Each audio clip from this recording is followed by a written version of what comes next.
Excited nang magdiwang ng Pasko ang pamilya Veloso kasama si Mary Jane sa Women's Correctional sa Mandaluyong matapos na mawalay ng halos 15 taon. Patuloy namang gumugulong ang signature campaign ng grupong Migrante International sa pag-asang mabigyan ng absolute clemency ang dating death row convict na si Mary Jane.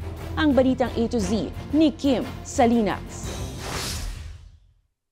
Masayang-masaya pagka totoo yung sinabi niya na bago magpasko makauwi na yung aking anak. Nag-uumapaw ang kasiyahan ng tatay ni Mary Jane dahil natupad ang inaasahan ng Administrasyong Marcos na dito na sa Pilipinas magpasko ang kanyang anak na si Mary Jane.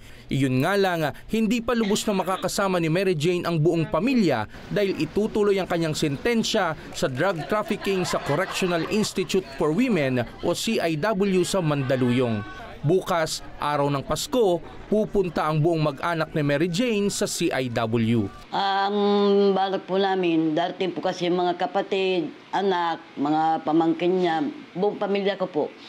Ang pagkakaalam ko po, mga 32 po kaming lahat na dadalaw sa kanya. Pinagbigyan ng buong mag-anak ni Mary Jane na makapasok sa CIW at makapagdala ng pagkain. Pero patuloy na umaasa si Tatay Cesar na eksaktong araw ng Pasko ay maibigay ang hiling nilang regalo na clemency para kay Mary Jane. Talagang masayang-masaya po ako pagka ibinigay na ng ating mahal na Pangulo yung clemency ng aking anak para kasama na namin po pag-uwi yun sa Nueva Ecija. Una nang naglunsad ng signature campaign ng Migrante International upang isulong ang paggawad ng clemency para kay Mary Jane. At ngayon, nakakalap na ng mahigit 6,000 pirma.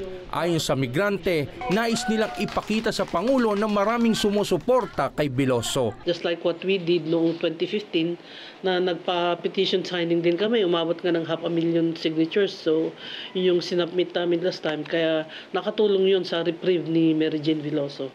Hindi natuloy yung kanyang pagkamatay sa firing squad. Patuloy na nagsusumamo ang grupong migrante sa Administrasyong Marcos Jr.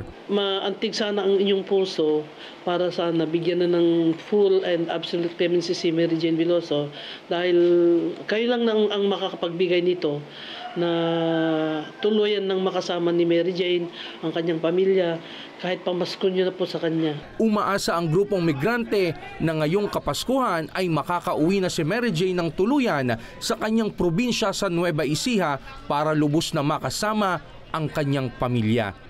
Para sa Balitang A to Z ngayong Pasko 2024, Kim Salinas.